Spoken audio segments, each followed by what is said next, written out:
Eu nasci em Belo Horizonte, no bairro do Calafate, numa chácara, a velha chácara do Alcântara, atrás da igreja do Calafate. Foi ali que eu nasci, a 19 de janeiro de 1928, ao meio-dia. Eu sou um homem meridiano. Meu pai era comerciante, eu sou o único filho homem, numa família de 9 filhos. Saí do Calafate, fui morar em outros bairros. A minha adolescência foi toda em Santa Teresa. Eu fiz meu curso primário no grupo escolar Cristiano Machado. Cristiano Machado.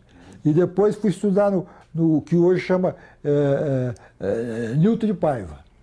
Newton de Paiva? Chamava Colégio Anchieta.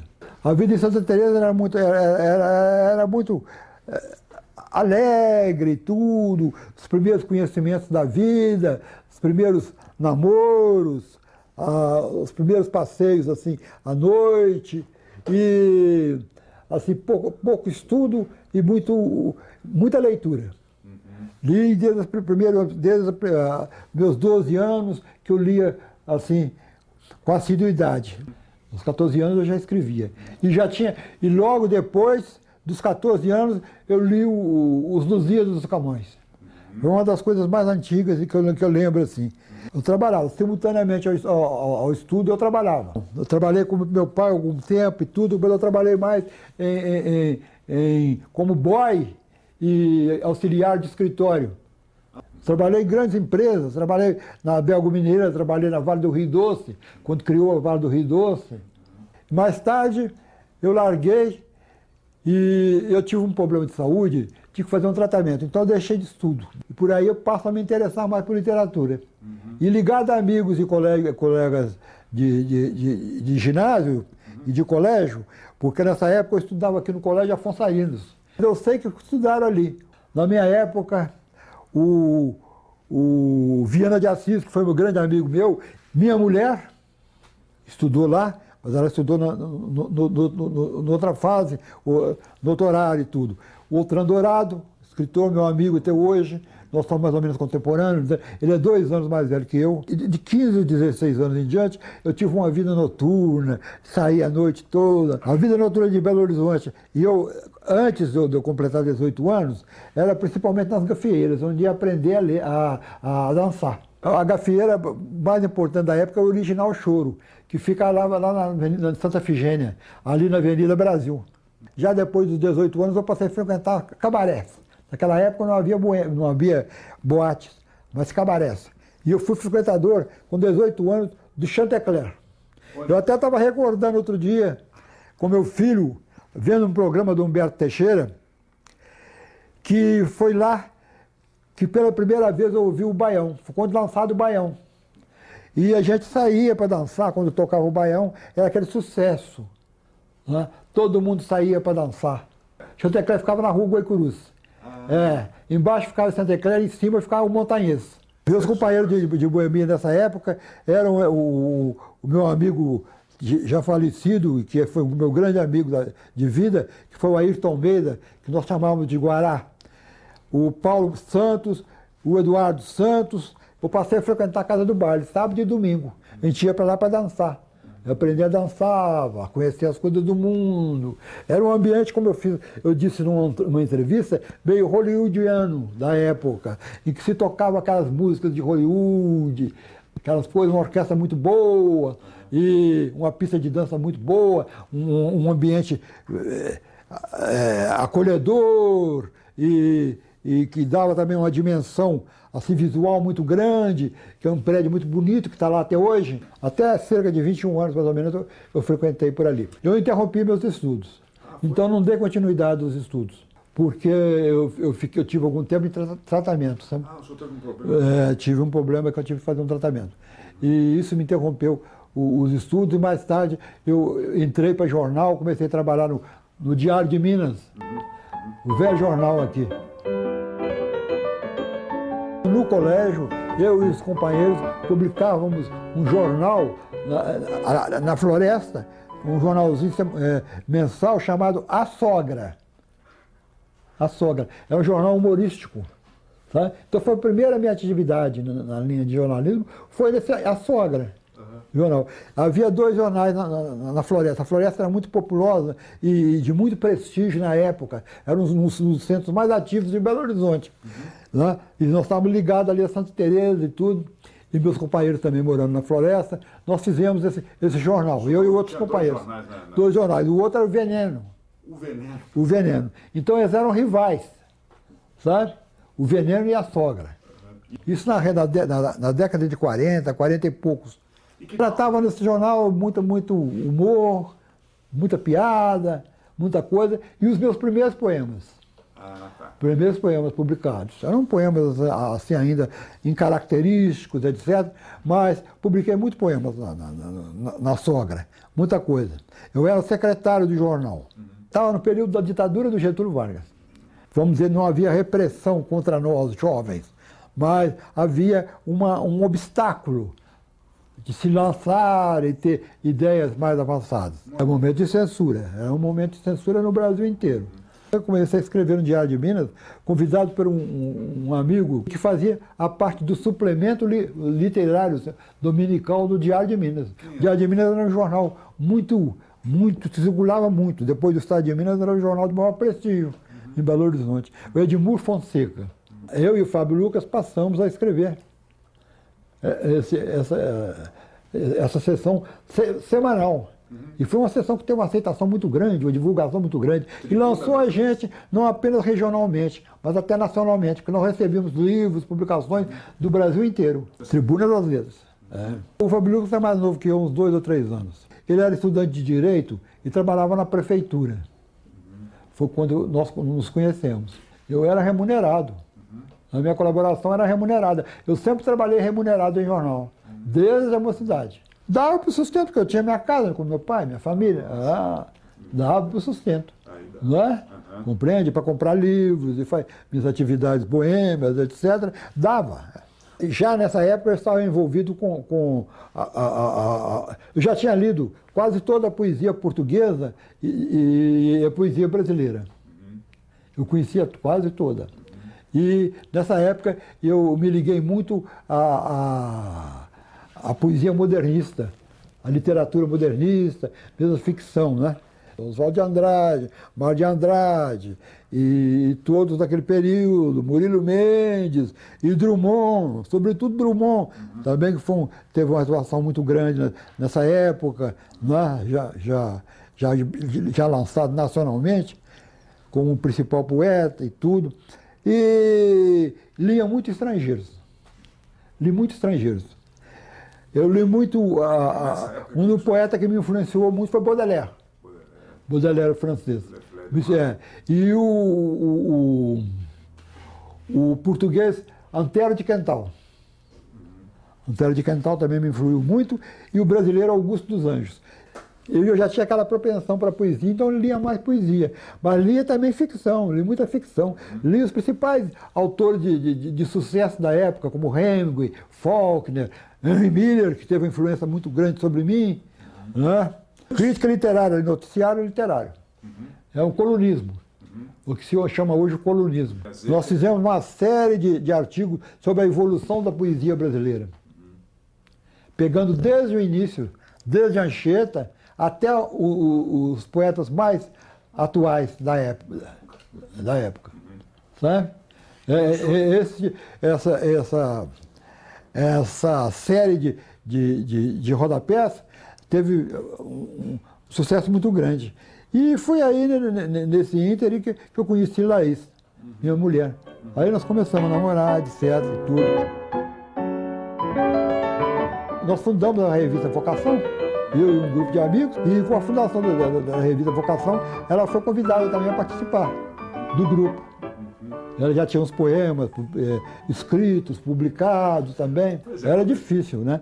Não era uma coisa fácil, era uma aventura. A ideia partiu de mim e de meus companheiros de colégio também, velhos companheiros de colégio. Meus companheiros de colégio eram Ayrton Medo Guará, o Agenor Lopes Cansado e Augusto Gonçalves Rodrigues, o Augusto Gonçalves Rodrigues estava estudando Direito e eles tinham começado o curso naquele ano.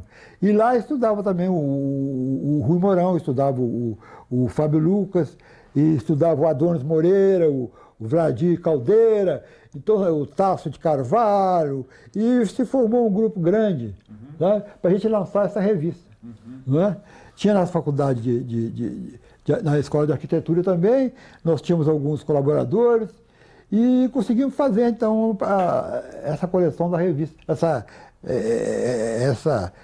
concretização da revista Vocação, a primeira revista que nós fizemos, literária. E tivemos uma divulgação muito boa, mandamos para o Brasil inteiro, foi acolhida, etc. O primeiro número foi muito tímido, mas o segundo já foi melhorando, e assim foi. Não é? E nós nos tornamos assim, mais conhecidos através disso. E foi aí, nesse ínterim, nesse meio, que eu comecei a namorar a minha futura esposa, minha futura coisa, que era a Laís. Foi o ano da primeira Bienal de São Paulo, a qual eu compareci. Eu estive lá levado por Sérgio Millier. Sérgio Millier era um escritor ainda da remanescente da Semana de Arte Moderna, e um homem de muito prestígio em São Paulo. Não é? Era um articulista do Estado de São Paulo, do jornal, e também diretor da Biblioteca Mário de Andrade, Biblioteca Municipal Mário de Andrade. E nós ficamos muito amigos. Ele ficou uma espécie de um protetor meu. Compreende? Então ele me levava aos acontecimentos, aos eventos. E ele me levou lá para ver a primeira Bienal de São Paulo, que foi na Avenida Paulista, no velho casarão. Nessa primeira Bienal eu travei conhecimento e fiquei muito amigo da Meire Vieira, a escultora, que também era mineira. A Meire estava começando a apresentar os trabalhos dela toda, e lá eu conheci, entre as pessoas presentes, Murilo Mendes. Pessoalmente, Murilo Mendes com a Maria da Saudade Cortesão. Eu conheci lá. E na época, nós estávamos sentados numa grande mesa em que havia representantes de várias gerações e tudo, os nomes mais evidentes de São Paulo. Vou dar apenas um nome, por exemplo, o Sérgio Buarque de Holanda. O Sérgio Buarque de Holanda estava lá nessa mesa conosco. Eu fui convidado por Cristiano Martins, que era o secretário particular dele e que tinha chefiado a campanha dele ao governo de Minas. Era um escritor, um grande tradutor, foi o homem que traduziu a Divina Comédia, sabe? E traduziu Goethe, traduziu Rilke, tinha uns ensaios muito bons sobre Camões, e também poeta. Mas era um nome de projeção, assim, mais política do que a literária. E nós estávamos sempre juntos e tudo, e ele me lembrou, então, quando o Juscelino cria essa equipe de assessoramento, ele queria uma grande equipe de assessoramento. Então ele me inclui. O Cristiano me inclui nesse grupo. Fomos para lá. Eu, Fábio Lucas, no princípio, Nilo Aparecida Pinto, o Wilson Castelo Branco, o Outran Dourado, Alfonso de Guimarães Filho, Murilo Rubião, que no início era o chefe do gabinete, Cristiano Martins, que era o secretário particular, e aí nós formávamos, então, um assessoramento intelectual ao Juscelino. Era um homem, assim, muito inquieto. Raramente eu via Juscelino no palácio. Ele estava sempre viajando, sempre fora, em contatos, essa coisa toda. Poucas vezes eu tive contato direto com ele. Assim, não convivi com ele diretamente. Eu era muito jovem, né? E ele tinha os contatos com os grandes políticos da época, aquela coisa toda. Quando eu fui para lá para trabalhar com ele, eu tinha 24 anos e ele fez 50. Quer dizer, ele tinha o dobro da minha idade, Juscelino. Tinha o dobro da minha idade. Ele fez o famoso binômio energia e transporte. Foi a construção das primeiras estradas, grandes estradas em Minas Gerais, e a construção da CEMIG, a criação da CEMIG. Esses foram os dois grandes acontecimentos políticos e econômicos da administração do Juscelino. Mas o mais os contatos. O Juscelino era um homem hábil, muito relacionado e tudo, e constantemente ele estava em viagem para o Rio. Naquela época o Rio era a capital. Exato. Era a capital. Então ali se fazia todo o movimento, toda a convivência política dos líderes da época, compreende? E Juscelino surge naquele meio. Ele já tinha sido prefeito de Belo Horizonte, tinha construído a Pampulha. Ele também já tinha um nome, né, uma obra, já para apresentar. O binômio foi feito exatamente como o Zé Maria Rabelo e o Eurarantes, são meus contemporâneos, da minha geração, dois jornalistas. E eles eram opositores, eles eram da UDN, eram opositores ao governo do Juscelino. Então eles criaram o jornal com a paródia ao programa do Juscelino, que era o binômio Energia e Transporte. Aí daí surgiu o nome do jornal, Binômio. A crítica era ferina, o Binômio era um jornal virulento, sabe? Até posteriormente, teve episódios em que o próprio diretor, o próprio Zé Maria, chegou a ser preso pelo Exército. No dia que eu casei, eu recebi o maior presente de minha vida. Para a época, foi a nomeação pelo Juscelino. Exatamente no dia que eu casei. Chegou na hora que eu estava casando, eu recebi um recado dele e do Cristiano Martins, que eu acabava de ser nomeado auxiliar de gabinete dele. Um cargo criado especialmente para mim. Foi uma satisfação, né? Foi uma satisfação muito grande. E eu mudei inteiramente de vida, porque eu tinha uma renda mínima. Naquela época, eu trabalhava ali de jornal, trabalhava na companhia Minas Brasil de Seguro, como auxiliar de contabilidade e tudo, metade do tempo, metade do dia. Então eu tinha uma renda relativamente pequena para a época, para casar. E a minha mulher trabalhava também, era no IAPI, ela tinha feito concurso para o Serviço Público Federal, foi trabalhar no IAPI, e ela tinha uma renda um pouco superior à minha. Então, juntando as duas rendas, nós tínhamos cerca de R$ 2.700 na época. 2.700 cruzeiros da época. E eu sou nomeado imediatamente para um cargo ganhando R$ 3.010. 3.010 cruzeiros. Então foi um salto muito grande. É quando surge, então, a oportunidade, um ano depois, a oportunidade de um financiamento da casa própria, e nós compramos esse lote aqui e construímos a casa. Aos 25 anos de idade, eu já estava com uma casa construída. Em 53, com 25 anos, eu publico o Açude Sonetos da Descoberta. A publicação foi autorizada pela imprensa oficial pelo Juscelino. Juscelino autorizou a publicação do livro. Eu trabalhava com o Juscelino quando o Getúlio vem a Belo Horizonte inaugurar a Mannesmann. A Mannesmann, essa primeira grande siderúrgica de Minas depois da Belga Mineira. O Getúlio ficou hospedado lá no Palácio da Liberdade com o Juscelino, o Getúlio. E saiu.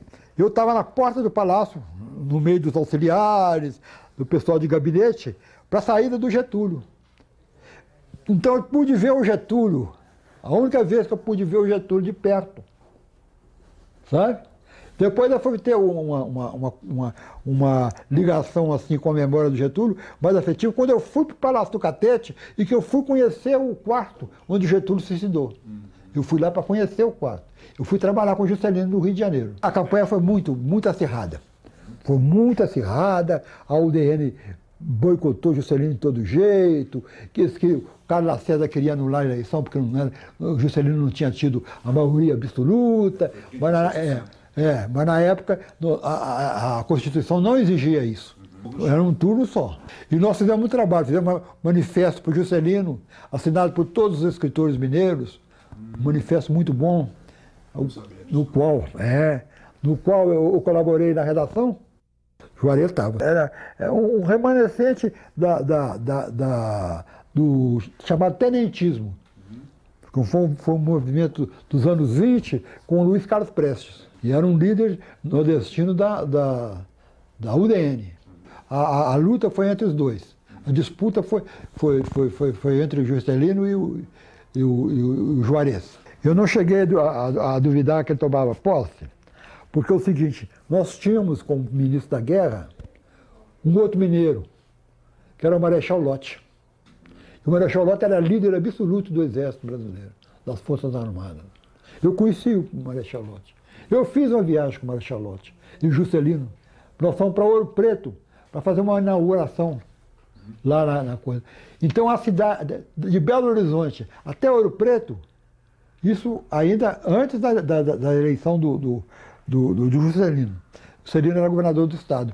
A rodovia foi toda cercada de metralhadoras. Daqui a Ouro Preto. Sinal de poder do Lott. E o Lott viria a ser o candidato depois, né? Da sucessão do Juscelino, mas perto, tipo o Jânio Quadros. Foi que assegurou a posse do Juscelino, garantiu a posse do Juscelino com as Forças Armadas. Houve uma comemoração muito grande. Houve. Eu lembro que nós fomos para. O Juscelino morava aqui no Barro Preto, Santo Agostinho, ali, por ali, não sei se é que rua que era, se era Laguari, que era. Ele tinha uma casa lá, morava lá. E os amigos todos foram para lá. Fizeram uma grande festa. E daí eles saíram para casa de uma mansão que havia na Pampulha, que pertencia a um grande amigo dele, não lembro bem o nome. E lá eles continuaram para a madrugada fora. Uma grande comemoração, uma comemoração violenta, com muitas mulheres. Fizeram uma farra muito grande. Foi festivamente comemorada a eleição do Juscelino. Na época eu estava vinculado ainda aqui ao serviço do Estado, não é? E houve muita dificuldade de transferência.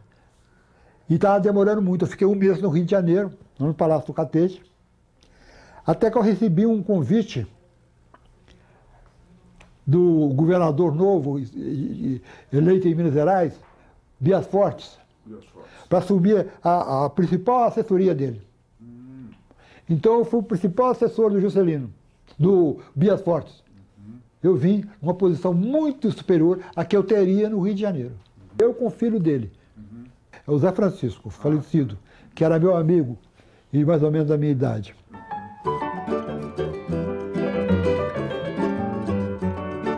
Eu fiquei no Diário de Minas algum tempo, depois passei para o Estado de Minas e em 1956 eu fui para o Estado de São Paulo. Eu já tinha sido cogitado para trabalhar no Estado de São Paulo pelo Sérgio Millier, porque o Estado de São Paulo estava fazendo uma grande remodelação e estava construindo a sede dele na Rua Major Quedinho.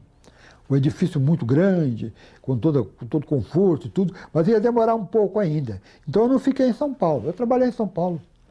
Mas não fiquei lá em São Paulo mais tempo, porque eu vim para Minas e logo com essas perspectivas de trabalhar com o Juscelino. Em 56 eu começo a fazer uma sessão só sobre Minas Gerais. Conta um pouco. Foi o Antônio Cândido que me convidou. Foi convidado por Antônio Cândido, que foi o organizador do suplemento literário do Estado de São Paulo. É a linha mais conservadora do Estadão e uma linha mais avançada, mais de vanguarda do Jornal do Brasil.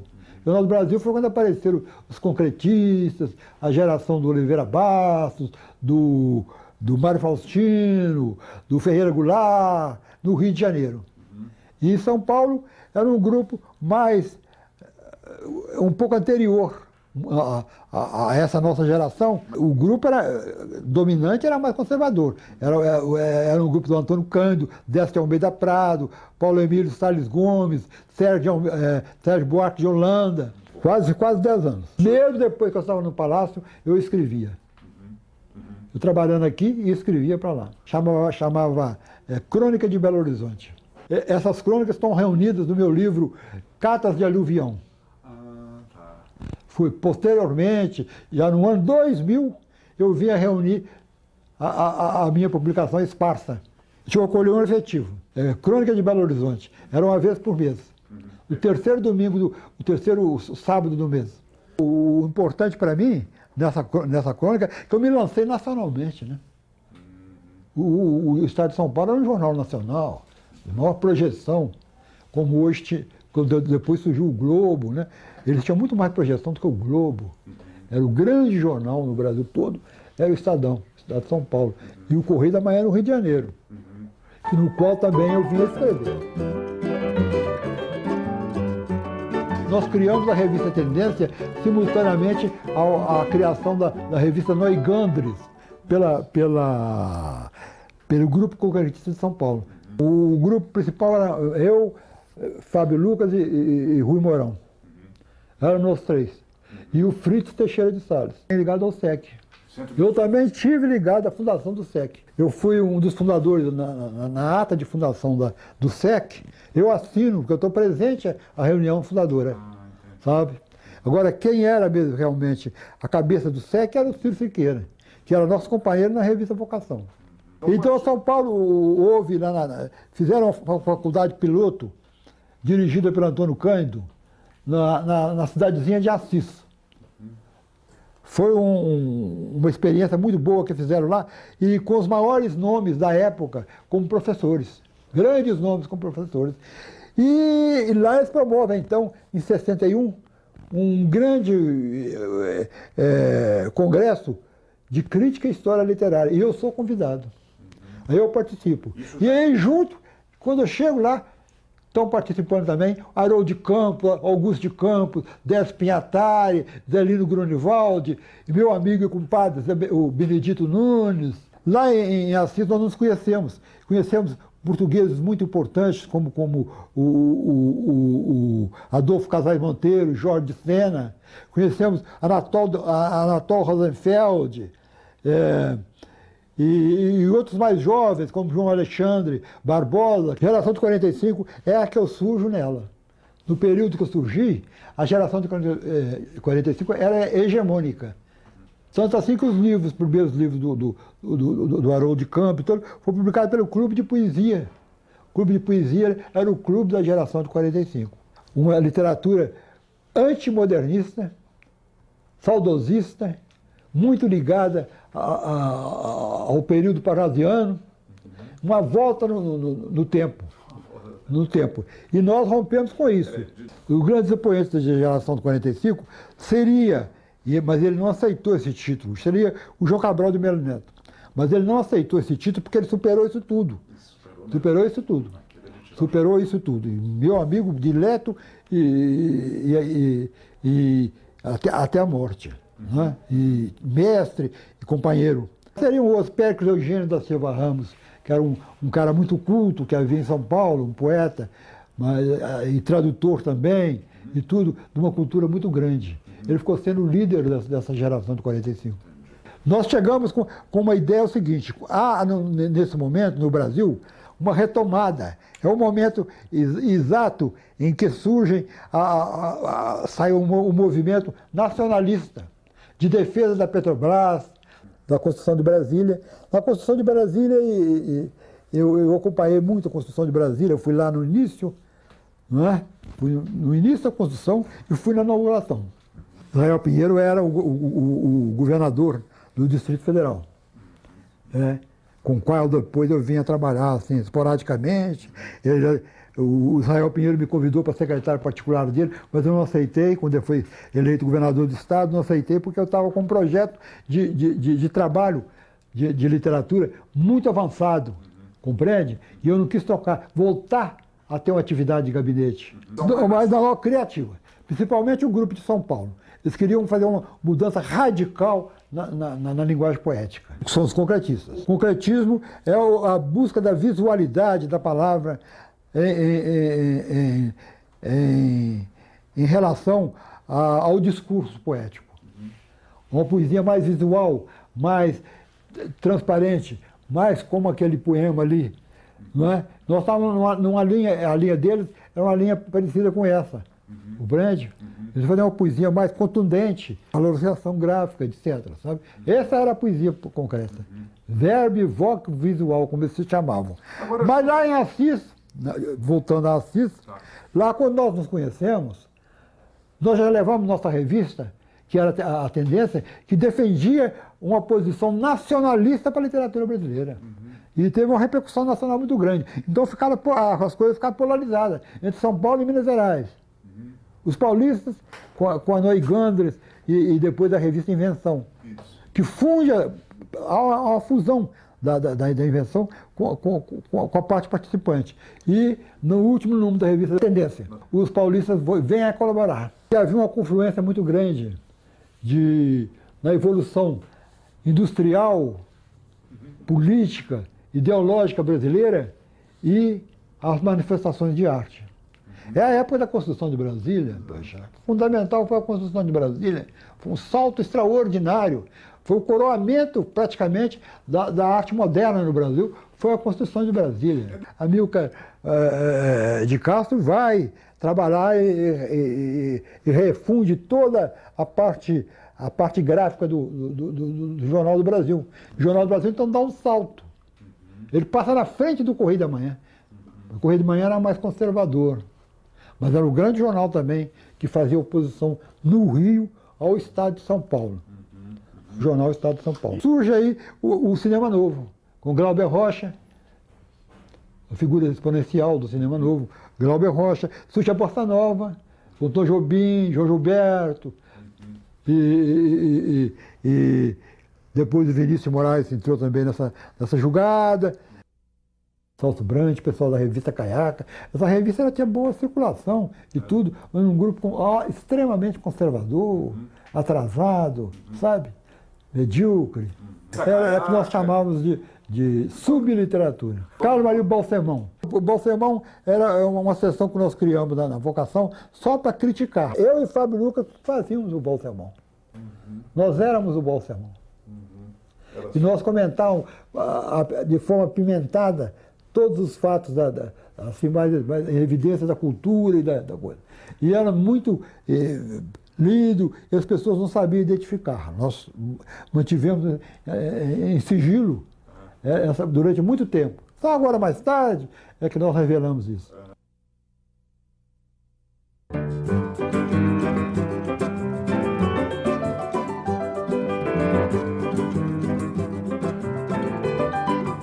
A Cuba, para mim, foi uma das coisas mais assim, desconcertantes, né? Porque era uma velha ditadura das mais corruptas que havia na América Latina, e que de repente, Batista, e que de repente ela é contestada, assaltada e destruída por um grupo de jovens rebeldes. Fidel Castro é 2 anos mais velho que eu. Fidel Castro é da minha geração. E nós recebemos com muita simpatia. Tanto assim que na nossa geração, 2 poemas foram escritos. A Estela Cubana, do Décio Pinatari, e o Cuba Grama, do Augusto de Campos. Eu mudei nessa época por questões mais ideológicas, mais políticas, ideológicas. Eu passo a ter uma participação ostensiva, não é? Não só como jornalista, porque eu fui diretor da Folha de Minas, que era um jornal. Nessa época? Antes um pouco. Nessa época. Eu fui diretor da Folha de Minas. Fui o penúltimo diretor da Folha de Minas. Depois o Magalhães Pinto entrou no governo e fechou a Folha de Minas. Eu era o diretor de jornal. E lá eu fazia o editorial. E o editorial nós apoiávamos as coisas mais avançadas da época, inclusive a Revolução Cubana. E a reação? A reação era enorme. A reação era enorme. A classe jornalista de Minas Gerais ficou dividida. Há o grupo ligado à Hanna, a grande empresa internacional de minério da época, americana, que estava querendo dominar o minério no Brasil. E que nós chamávamos de Hanna Boys, geração de jornalistas jovens, e que tinha um subsídio, como a própria polícia, a própria coisa do Estado tinha também. O subsídio dos americanos, da CIA. Então o negócio era muito acirrado, sabe? Chegaram a querer nos processar. Porque eu revezava com o Rui Mourão. O Rui Mourão fazia um dia, eu fazia outro. Agora, a minha posição era uma posição assim, talvez mais radical. E alguns dos nossos comentários, dos nossos editoriais, causaram muita espécie na época da eleição do Jânio Quadros. Foi para nós um acontecimento muito grande. Nós fomos os únicos intelectuais brasileiros, pelo menos da nossa geração, que estivemos com ele e discutimos problemas de ódio participante na literatura. O problema do engajamento. O Sartre tinha acabado de publicar Furacão sobre Cuba, sobre a Revolução do Fidel Castro. Nós estamos lembrando de 59, né? Então o negócio estava quente. E ele era a grande liderança internacional dos escritores de esquerda. Ele veio a conhecer Ouro Preto. Conheceu Ouro Preto e ia para Pampulha. Simone de Beauvoir junto? Simone de Beauvoir veio junto com ele. E veio o Jorge Amado. Jorge Amado que foi o que comboiou. Nós fomos colaborar na Revista Invenção quando cria a Revista Invenção. Ela é criada em 1961. E eu comecei a colaborar lá no número 2. Número 2 publica um depoimento meu. Invenção sobre Invenção já era o sentido de abrir o grupo de Neugandres a uma participação, uma integração maior. Sabe? Com a nossa geração e as outras artes. Na Revista Invenção, por exemplo, foi publicado o Manifesto da Música Nova Brasileira. A Música Nova Brasileira foi um movimento muito importante, que eram todos alunos do Kollreuter, o grande compositor. Era o Régis Duprá, era o Rogério Duprá, Gilberto Mendes, Vili Correia de Oliveira, Cosella e outros compositores jovens da época, e eles fazem então um manifesto.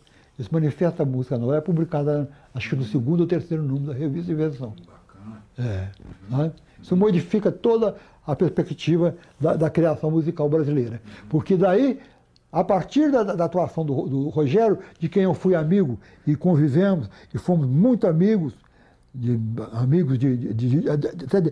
boemia, e o Rogério, então, vai tutelar, dar tutela ao aparecimento dos baianos, da geração do Caetano Veloso, de Gilberto Gil. Então há toda uma vinculação atrás disso tudo. Quer dizer que a Revista Invenção teve um papel muito importante. Os ícones dele, que eram o Mallarmé e o Ezra Pound. Eram os grandes dele. E aqui no Brasil, João Cabral de Melo Neto. É reconhecido, é o nosso precursor. Considerava meu meio-irmão Haroldo de Campos. Nós nos ligamos muito mesmo. Tanto assim que está sendo preparada pela família dele, São Paulo, a publicação da nossa correspondência. A minha correspondência com Haroldo de Campos. Ele era um cara determinado, atuante, de uma capacidade inventiva extraordinária e uma liderança. Ele era o líder do grupo da poesia concreta, realmente. Embora não fosse o mais radical deles. O mais radical era o Décio Pinhatari. Mas ele era o que tinha maior ascendência entre os outros. Esse era um centro exatamente para fazer frente, era uma linha neo-stalinista. Era uma linha mais avançada no sentido ideológico, mais comprometida com o partidão. E eu fui convidado a participar de duas reuniões com eles. Um na Faculdade de Cândido Mendes e outro na casa do Ferreira Goulart. Mas o Goulart também depois renunciou a isso. Eu vi que o negócio não dava, eu saí fora, quer dizer, eu vou cuidar aqui da nossa participação. Eu e o Haroldo de Campos tentamos fazer uma frente nacional de poesia participante. O suave é o dogmatismo deles. Eles não davam brecha para a criatividade. A poesia deles, eles queriam uma poesia tipo a poesia de cordel, em que o povo participasse, o teatro fosse feito em caminhões pelas ruas. O líder deles era o Carlos Estevam. O Ferreira, no princípio, fica com o CPC, depois ele com um grupo do Mário Faustino, do Oliveira Bastos e Reinaldo Jardim, eles fazem um neoconcretismo. Isso. Quer dizer, é um ramo derivado do concretismo, mas ele queria se radicalizar mais e partir mais para as artes plásticas. Então eles se unem ao Amilcar Martins, ao Almir de Castro, aliás, a Lígia Clark, Lígia Pape. Oiticica tem isso? Era Oiticica, sabe? E faz esse movimento do neoconcretismo.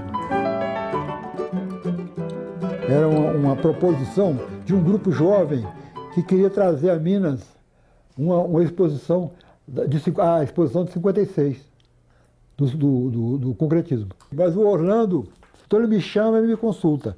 Ô Ávila, você assumiria a organização de um grande evento para se divulgar aqui essa poesia nova do Brasil? Falei, conversamos, aceito. E eu, muito amigo do Haroldo, telefono para o Haroldo, falo com ele, o Haroldo, vamos fazer junto. São Paulo e Minas.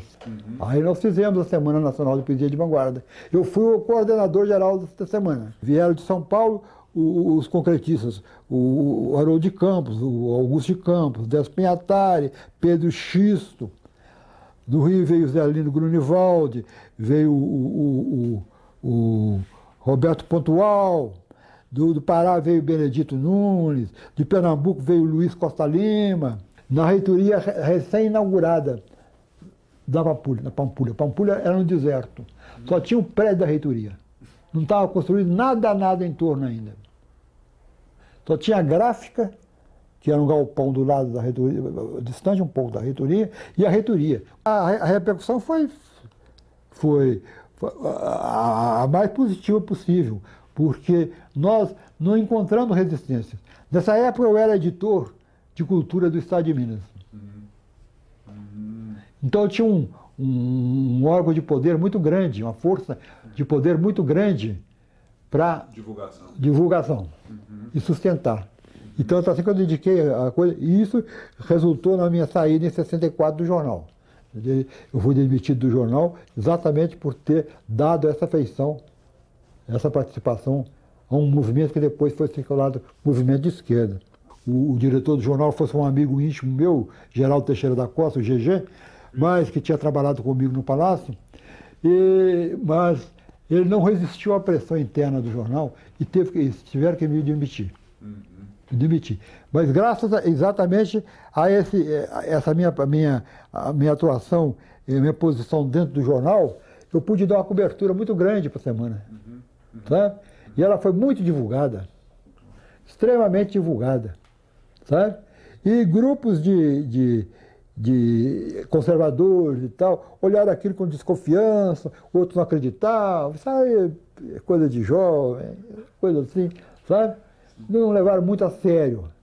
Mas os jovens ficaram entusiasmados. Os colégios levavam os alunos para ver a exposição de poesia de vanguarda.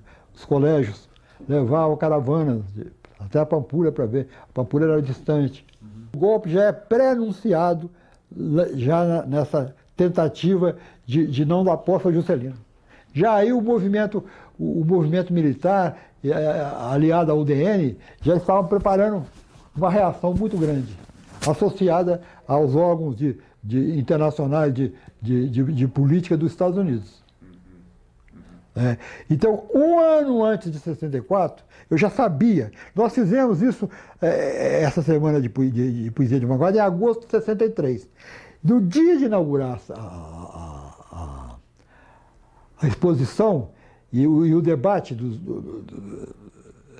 da semana, na hora eu fui chamado ao gabinete do Orlando Carvalho, que era o reitor. Então o Orlando me falou o seguinte: ô Ávila, eu estou acabando de receber um telefonema aqui da Secretaria de Segurança, me perguntando se eu não tenho medo de acolher tantos comunistas ao mesmo tempo aqui na reitoria. Eu falei com ele, eu não vejo nenhuma ligação comunista nisso. Isso aqui é um movimento cultural, um movimento poético. Não tem nada a ver com isso. Não é? Nós não estamos ligados a nenhum grupo de extrema esquerda, nada disso. Mas o que nós podemos fazer? Ele falou assim, Ávila, vai em frente. Nós estamos fazendo uma promoção que será um marco na história da universidade. Vai em frente. Orlando era um cara muito 100%. Eu fiquei muito deprimido. Aí eu peguei uma infecção de rins e tinha que fazer um tratamento muito sério. E tinha que ficar de repouso, pelo menos um mês de repouso, sem poder trabalhar. Nós estávamos sob os olhos e sob a coerção da direita brava brasileira, que assumiu o governo. Então, é nesse período que eu começo a escrever o Código de Minas, que é o meu grande livro, que eu considero, e os Resíduos Sessentistas. Eu escrevo simultaneamente os dois livros.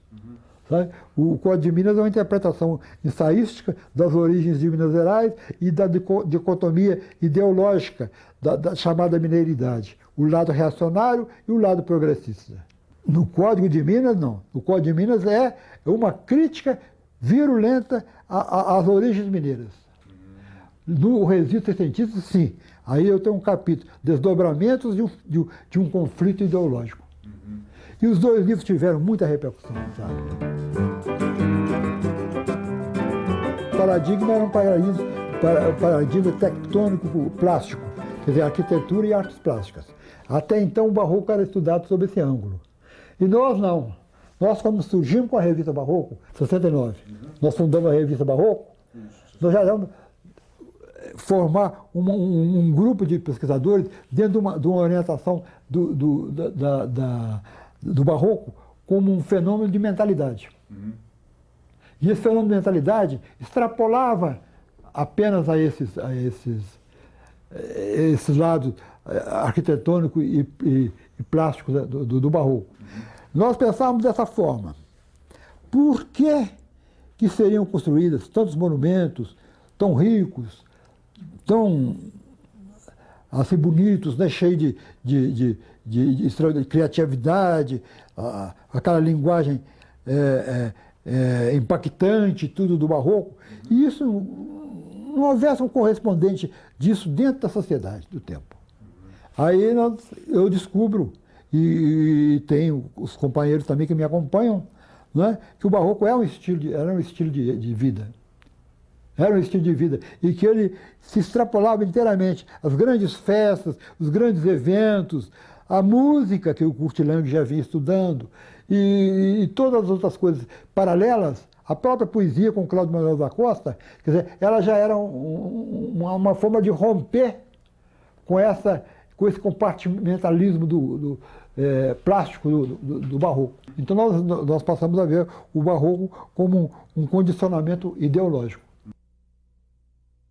Dois documentos. Primeiro é o Triunfo Eucarístico, é uma narração da inauguração da Igreja do Pilar de Ouro Preto. Uma festa fenomenal. É talvez a maior festa da América do Sul, da América, no período barroco. É a narrativa? A narrativa, ela é toda narrada. Foi uma festa espetacular, não é? Com grandes desfiles e tudo, muita música. Quando eu fui levantar a bibliografia sobre o Triunfo Eucarístico, há várias referências já bem antigas sobre ele, mas ninguém tinha estudado o livro. Pela primeira vez uma pessoa pegou e foi desmontar aquela coisa e ver o que estava atrás daquilo. Então aí eu escrevo os coisas. E Áureo Trono Episcopal é exatamente uma festa que ocorre 15 anos depois, em Mariana, com a chegada do primeiro bispo, que foi transferido do Maranhão. Então houve uma repetição do Triunfo Eucarístico. A linguagem e o comportamento criativo dos eventos, inteiramente integrados no espírito barroco. É como se nós estivéssemos vendo uma peça do Caldeirão de la Barca. E o Caldeirão de la Barca foi um dos autores cujas peças foram apresentadas em Ouro Preto no Triunfo Eucarístico. Formamos um grupo grande e fundamos nós depois a revista Barroco. Eu tive bons colaboradores, né? Trabalharam comigo. O Hélio Gravatar, o secretário da revista, que era o pesquisador, nosso grande pesquisador, e uma moça que tinha chegado da Bélgica, tinha feito doutorado lá, formação em doutorado, e que estava estudando exatamente o o Aleijadinho, mas um Aleijadinho sob outro prisma. E ela escreve, então, a tese dela sobre o Aleijadinho e Congonhas. É Miriam Ribeiro de Oliveira. Eu fiz um estudo sobre isso.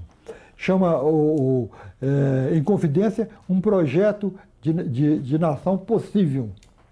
Então, eu estudo a Inconfidência como uma coordenada de manifestações simultâneas dos espíritos mais progressistas de Minas da época, no sentido de uma formação de um país, de uma mentalidade, já dentro dessa mentalidade autonomista, que nasce com o Barroco.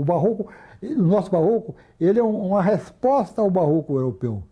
O nosso Barroco é um Barroco já criado. Nós temos um Barroco mestiço, um Barroco crioulo, que é o Barroco do Aleijadinho. Não é? E todo o Barroco que surge por aí, como antes já tinha surgido na Bahia, um século antes, com a poesia do Gregório de Matos. Cláudio Manuel da Costa foi a ponte entre o arcadismo e o Barroco. Com o Manuel Zaga já uma linha mais lírica, mais neoclássica, nós podemos chamar até de rococó. Que eu conheço, eu já viajei aí por vários estados para conhecer de perto o patrimônio barroco, há uma diferença grande no sentido de que o barroco mineiro é um barroco autônomo. Na segunda metade do século XVIII, os artistas já nasceram aqui, já interpretavam a realidade de uma maneira diferente. O primeiro barroco, o barroco de importação, o barroco da Bahia, que é deslumbrante o barroco da Bahia, na Catedral da Bahia, antigo colégio jesuítas, ou no conjunto de São Francisco, são coisas excepcionais. Mas é um barroco pesado ainda. E o nosso é mais leve, compreende? O nosso dá mais, assim, fluidez. É lógico que Minas Gerais teve um condicionamento econômico muito importante para isso, e social, que foi a mineração. Isso aí desenhou o seguinte: podemos custear com os recursos da mineração um conjunto de obras excepcional, não é? Cujo custo seria impossível se fazer em outro lugar, que não tivesse o mesmo substrato econômico de Minas Gerais.